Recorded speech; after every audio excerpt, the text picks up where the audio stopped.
História da Redenção, capítulo 35. A organização do Evangelho.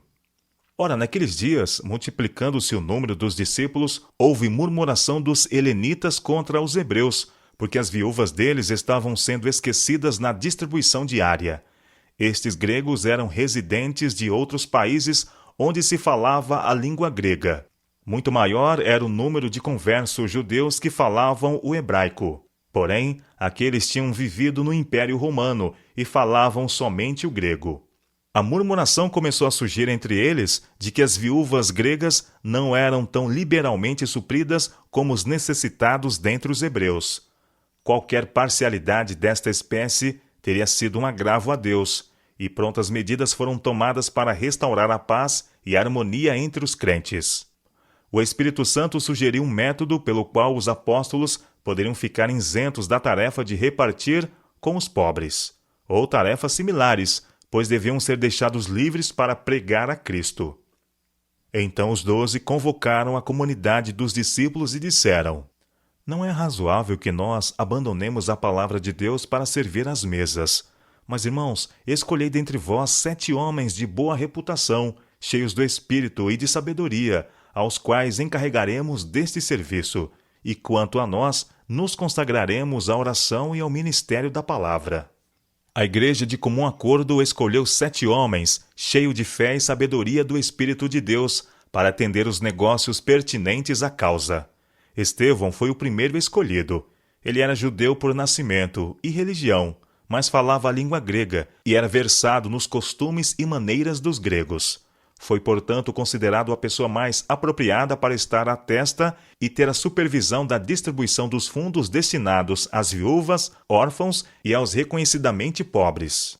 Esta escolha satisfez a todos, de modo que o descontentamento e a murmuração foram aquietados.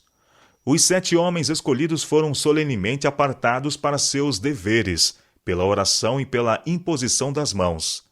Aqueles que foram assim ordenados não estavam, entretanto, excluídos de ensinar a fé. Pelo contrário, é lembrado que Estevão, cheio de graça e poder, fazia prodígios e grandes sinais entre o povo. Eles estavam plenamente qualificados para instruir na verdade. Eram também homens de juízo calmo e discrição, bem capacitados para tratar de casos difíceis de julgamento, murmuração ou inveja. A escolha de homens para efetuarem os negócios da igreja, de modo que os apóstolos pudessem ficar livres para seu trabalho especial de ensinar a verdade, foi grandemente abençoado por Deus.